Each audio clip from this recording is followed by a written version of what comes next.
사람은 이 문화 속에서 사는 동물입니다. 대한민국에서 태어났기 때문에 우리는 대한민국 문화에서 대한민국 사람으로서 자라는 거죠. 각 가정에서 왜 아이들이 다 다르냐? 결국 이 문화의 차이입니다. 타고나는 지능의 차이, 무엇의 차이, 뭐 없지는 않겠지만 결국에는 후천성이 이 모든 것을 뒤집을 수 있다는 것들이 중요한 연구들의 결과거든요. 가장 바른 교육이 가장 빠른 교육이다. 안녕하세요. 콩나물쌤입니다. 오늘은요, 아이를 최상위권으로 키우는 가정의 네 가지 특징에 대해서 설명드리려고 합니다.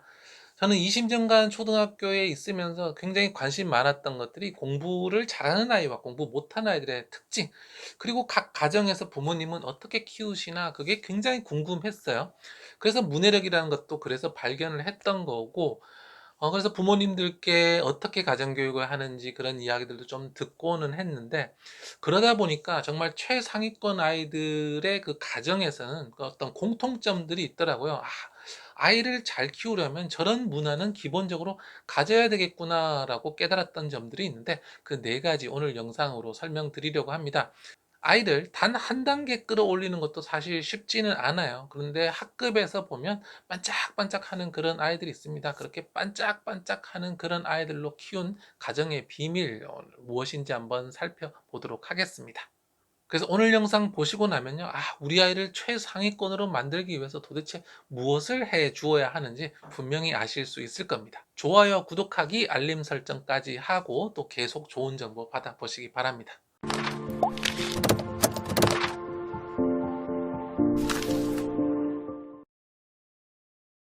아이를 최상위권으로 키우는 가정의 특징 네 가지 중 첫 번째는요, 바로 관계입니다. 정말 반짝반짝하는 아이들, 반짝반짝한다라는 게 그런 거예요. 정말 모든 분야에서 다 잘하고, 아이가 참 참하다, 정말 쟤 괜찮다, 우리 아들 우리 딸이면 좋겠다, 도대체 저 부모님은 어떻게 저 아이를 키웠을까, 이런 아이들 있잖아요. 이런 아이들 반짝반짝하다고 생각을 하는데, 이런 아이들의 첫 번째 특징이 바로 관계가 굉장히 좋다는 겁니다. 이 관계가 좋다, 부모님과의 관계가 좋다는 것은 무엇을 이야기하느냐 하면, 아이의 그 마음이 굉장히 안정되어 있다라는 겁니다. 우리가 성인은 뭐 어떤 사람이랑 관계가 조금 안 좋아도 뭐 그냥 살 수 있죠. 근데 아이들은 그렇지가 않습니다. 왜냐하면 성인은 일단 독립을 해서 뭐 심리적이건 물리적이건 경제적인 건 독립을 해서 스스로 사는 사람을 성인이라고 하잖아요. 물론 이것이 더 다 되는 게 어른도 쉽진 않지만, 특히나 아이들은 이런 지점에서 굉장히 취약합니다. 그래서 아이들은 이 생존에 굉장히 두려움을 많이 가지고 있는 게 사실입니다. 아이들이 그 생존이 두렵다라는 말을 하거나 그런 느낌을 가지지는 못해요. 그런데 이것은 사람이나 동물이나 모두 생존이 첫 번째 관심사이기 때문에 이것은 굉장히 본능 차원에서 중요합니다. 그러면 아이들에게 있어서 생존에 가장 중요한 것이 무엇이냐 하면 바로 부모님과의 관계예요. 부모님은 나의 생사를 결정할 수 있는 사람이거든요. 나보다 저렇게 키도 크고 힘도 세고 먹을 것도 주고 모든 것을 다 해주는, 어떻게 보면 신과 같은 존재인 거죠. 우리가 신이 우리를 벌한다 하면 뭐 우리가 뭐 선택을 할 수 없다 그렇게 생각할 수 있듯이, 부모님이 나를 사랑하지 않는다, 부모님과의 관계가 어그러진다라는 것은 아이 입장에서는 생존 가능성이 굉장히 떨어진다고 그렇게 느끼게 됩니다. 물론 어른들 입장에서는 이게 말이 안 되는 것 같죠. 하지만 이것이 동물과 인간의 기본적인 마음의 그런 작용 방식입니다. 그래서 이렇게 최상위권의 부모님과 관계가 잘 되는 아이들은 심리가 굉장히 안정돼 있어요. 생존에 두려움이 없는 거죠. 반면에 부모님과 관계가 안 좋은 아이들은 늘상 이 생존의 두려움을 가지고 살거든요. 그러면 이 아이들은 어떻게 하느냐면 양극단으로 나뉘는데, 그 생존을 위해서 막 싸우는 아이들. 그래서 주변 아이들이랑도 막 싸우고 선생님에게도 막 대들고 부모님한테도 대들고, 그 아이 입장에서는 생존이 위협을 받고 있기 때문에 싸워서 살아남으려는 그런 전략을 취하는 아이들이 있고요. 또 반대쪽에는 끝도 없이 추락하는 아이들이 있어요. 이미 자기가 생존 자체가 흔들린다고 생각하기 때문에 어떤 다른 에너지를 낼 수가 없는 거죠. 그래서 굉장히 무기력하고 처지는 그런 아이들도 있거든요. 그렇기 때문에 이 양극단을 피하고 아이가 건강하게 살고 공부를 잘하게 하도록 하기 위해서는 좋은 관계를 꼭 맺어 주셔야 합니다. 아이를 최상위권으로 키우는 가정의 네 가지 특징 중에 두 번째는요, 바로 규칙성입니다. 최상위권 과정에는요, 규칙이 있고 일관성이 있습니다. 그래서 아침에 무엇을 하고 점심에 무엇을 하고 저녁에 무엇을 하는 것에 꾸준함과 반복성이 있다라는 겁니다. 우리가 특별한 스페셜한 어떤 결과를 얻기 위해서는요, 정말 중요한 것은 뭐냐면 올바른 방법을 계속 반복한다, 이거밖에 없습니다. 올바른 방법을 계속 반복만 하면 반드시 좋은 결과는 나올 수밖에 없습니다. 아무리 어리석은 사람이더라도 정말 올바른 방법으로 오랜 기간 공부하면 똑똑해질 수밖에 없어요. 그래서 이 최상위권 아이들은 결국 어릴 때부터 올바른 방법으로 계속해서 반복을 해온 아이들이에요. 그것이 계속 반복이 되다 보니까 그것들이 이제 나오면서 아이들이 반짝반짝해지는 거죠. 규칙성은요, 좋은 행동을 반복한다라는 한 가지 장점 이외에 두 번째 장점으로는 예측이 가능해진다라는 거예요. 이제 무엇을 할 거고, 그 다음에 무엇을 할 거고, 그 다음에 무엇을 할 것이다 라는 것들이 머릿속에 정리가 되어 있으면 굉장히 심플해집니다. 예를 들어서 아침에 규칙적으로 일어나고 규칙적으로 밥을 먹고 규칙적으로 공부하고 규칙적으로 운동하고 또 규칙적으로 자고, 이렇게 하루의 생활이 규칙에 따라서 차곡차곡 이루어진다라고 하면 아이는 그 시간이 머릿속에서 정리가 딱딱딱 되면서 내가 이때 무엇을 하고 내가 이때 무엇을 하고 그러면 요 사이에 어떻게 시간을 활용하고 등 본인이 그 시간을 사용하고 정리하고 올바른 행동을 할 가능성이 생긴다라는 거죠. 그런데 만약에 이런 규칙성을 가지지 못하고 그때그때 되는 대로, 그러니까 눈 떠지면 일어나고 그래서 떠지면 그때쯤 밥 먹고 또 뭐 하루 종일 놀다가 뭐 공부 좀 해라라고 하면 그냥 잠깐 하고 또 늦게도 뭐 게임까지 하다가 어떨 때는 12시 잤다가 어떨 때는 또 뭐 10시 잤다가 이런 식으로 한다 그러면은 아이는 그 시간이 흘러가는데 자기가 운행을 하고 운전을 하는 느낌이 아니라 그냥 계속 끌려가는 느낌으로 살아가게 됩니다. 그러면 본인이 그 시간들을 조절을 못하고 조작을 할 수가 없습니다. 우리가 투수가 공을 던진다고 생각을 해보면 이 직구라는 거 바르게 던지면 포수가 이렇게 잡기가 쉽거든요. 그런데 이 투수가 너클볼이라는 걸 던지면 공이 이렇게 막 이게 막 흔들리면서 와요. 그러면 포수가 이렇게 오기 때문에 어디서 잡아야 될지를 몰라서 이 프로 선수들조차 이 너클볼은 놓치는 경우가 많습니다. 규칙성이라는 것은 바로 직구와 같아서 아이가 시간이 어떻게 흘러가고 내가 그 다음에 무엇을 하고 그 다음에 어떻게 하고 그래서 나는 이걸 이렇게 잡아야 되겠다라는 컨트롤을 할 수 있어지는 거죠. 그러니까 자기 삶의 주도권을 잡을 수 있다라는 이야기예요. 그런데 만약에 규칙성이 없는 것은 이 너클볼처럼 흔들리면서 오는 거거든요. 그러면 아이가 내가 지금 뭘 해야 되고 어떻게 해야 될지를 모르는 거예요. 그러면 아이의 삶의 패턴들이 다 깨어지면서 본인이 어떻게 할 수 없는 상황이 계속 옵니다.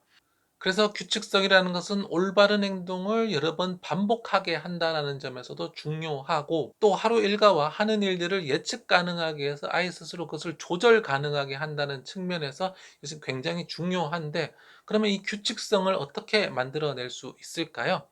네, 바로 부모님의 모범으로 만들어내는 겁니다. 아이들의 삶이라는 것은 사실 부모님의 시간에 종속되어 있어요. 그래서 아이가 부모님이 차려주지 않는 밥을 막 차려 먹고 또 알아서 무언가를 하고 이런 것들이 어렵잖아요. 그래서 부모님이 일어나는 시간, 부모님이 밥 먹는 시간, 부모님이 운동하고 책 읽고 자는 시간에 모두 영향을 받습니다. 부모님이 늦게 일어나서 밥 늦게 차려주면 아이도 그냥 늦게 빈둥빈둥 밥 늦게 먹게 되고요. 부모님이 밤에 술 먹고 시끄럽게 하면 아이들도 자고 싶어도 못 자죠. 이런 식으로 하면서 규칙성이 계속 깨어지고 이 몸의 우리 바이오리듬이라고 하잖아요. 그런 리듬들이 깨어지면서 아이가 자기가 컨트롤하기 힘든 상황으로 계속 가는 거죠. 아이를 최상위권으로 키우는 가정의 세 번째 특징은 바로 인내인데요. 우리가 무언가 좋은 일을, 대단한 일을 이룬다는 것은 결국 인내가 없으면 얻을 수가 없습니다. 인내함으로써 계속해서 쌓아가서 결국에는 커다란 열매를 맺는 것, 이것이 세상의 이치잖아요. 그래서 이런 최상위권 아이들 같은 경우는 어떤 활동을 하거나 무언가 할 때 자기 마음에 들지 않더라도 꿋꿋이 잘 참는다라는 느낌을, 그런 모습들을 정말 많이 볼 수 있었는데요. 반대로 다혈질이거나 자기의 성격을 못 참고 굉장히 급한 아이들 같은 경우에는 좋은 성적을 받는 경우가 굉장히 드물었습니다. 왜냐하면 이 아이들은 자기 자신을 컨트롤할 수가 없는 거예요. 옛말에 수신제가 치국평천하라는 말이 있습니다. 바로 치국평천하, 나라를 다스리고 천하를 평화롭게 하는 데는 수신, 내 몸을 먼저 닦아라 라는 거에 있거든요. 자기 몸과 마음도 컨트롤 못하는 사람이 어떻게 가정과 나라와 세상을 평안하게 하겠느냐는 겁니다. 너무 당연한 이치 아닙니까? 이런 공부하는 것조차도 아이가 자기 자신을 컨트롤할 수 있어야, 인내할 수 있어야 그 다음에 한 걸음 더 나아갈 수 있는 겁니다. 그런데 이 인내라는 것은 무조건 그냥 찍어 누르는 것은 아니에요. 이 영상을 보시고 인내가 중요하다니까 지금부터 참아! 라고 하신다면 그것은 진정한 인내가 아닙니다. 인내라는 것은 아이가 자기가 원해서 그 다음에 무언가를 얻기 위해서 목적적으로 참아야 하는 거예요.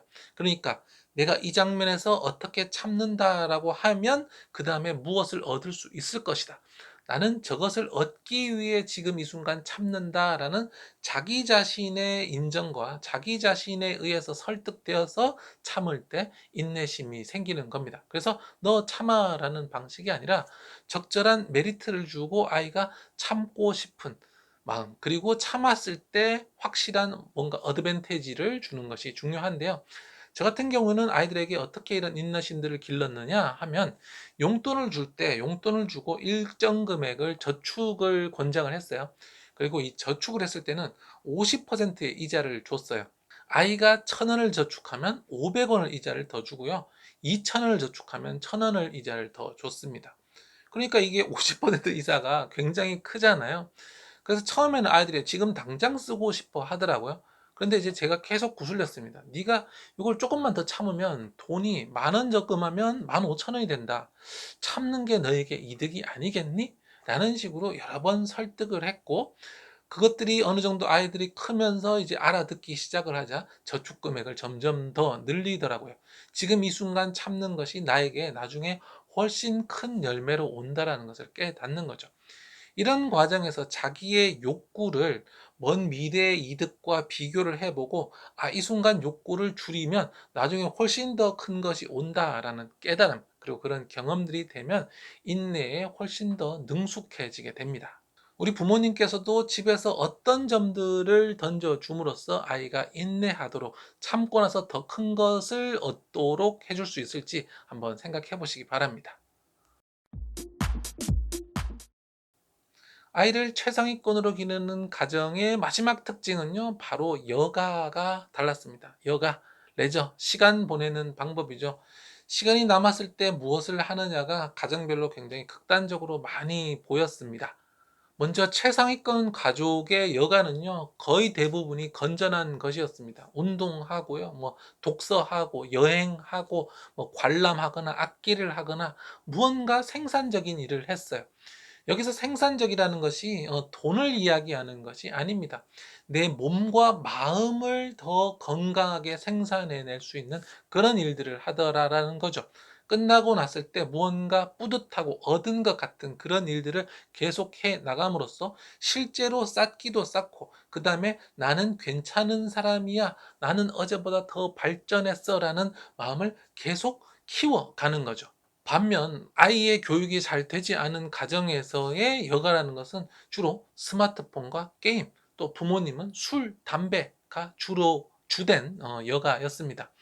물론 스마트폰과 게임 할 수 있죠. 근데 문제는 건전한 여가와 이것이 병행이 되느냐, 아니면 건전한 여가는 주로 없이 이 부정적인 여가들이 많이 차지를 하느냐일 텐데요. 시간만 나면 술, 담배에 핸드폰으로 게임만 하는 부모님께서는 아이에게 이런 최상위권이 되기 위한 행동 양식을 가르쳐 주지 못하는 겁니다. 최상위권은 그냥 공부만 열심히 한다라는 것이 아니라 일상생활 자체에 규칙성도 있고 올바른 행동을 하고 좋은 행동을 반복해야 되는데, 이 여가 시간에 무엇을 하고 자기를 더 발전시킬 수 있는지 보여주고 훈련시키지 못하면 아이가 최상위권이 되는 것은 굉장히 어려운 일입니다. 물론 이런 활동을 하는 데는 일정 부분 돈이 들어가기도 합니다. 뭔가 관람을 하거나 배우거나 하면 돈이 좀 들어가죠. 하지만 우리 대한민국 선진국이라서 돈 없이 즐길 수 있는 것들이 정말 많거든요. 도서관에 가면 충분히 많은 책들이 있고요. 운동장, 학교 운동장 요즘에 다 개방해서 걷고 뛰고 뭐 배드민턴 채 얼마 안 하니까 그런 것들 할 수 있고요. 또 요즘에 뭐 주민복지센터 이런 데서 공연이라든지 무료 강좌 이런 것들 있잖아요. 그래서 크게 돈 들이지 않고도 가치 있는 활동들을 할 수 있으니까 부모님이 이런 것들을 즐기시면서 아이와 꼭 함께 하셨으면 좋겠습니다. 네. 아이를 최상위권으로 키우기 위해서는 당연히 공부시켜야죠. 공부해야만 뭐 최상위권 됩니다. 근데 이건 너무 당연한 이야기니까 일단 요것을 뺐고요. 나머지 4 가지 말씀드렸어요. 첫 번째 관계, 두 번째 규칙성, 세 번째 인내, 마지막 네 번째 여가까지 이렇게 말씀드렸는데요. 짧게 정리하면 이겁니다. 아이와 좋은 관계를 맺고 하루를 규칙적으로 보내면서 어떤 문제가 있을 때 더 나은 판단을 위해서 인내할 줄 알고, 그리고 시간이 남았을 때 건강한 여가를 보낸다. 이렇게 하면 아이가 점점 더 올바른 생활을 반복하면서 시간이 지나면 지날수록 최상위권으로 올라갈 수 있는 가능성이 생기는 거죠.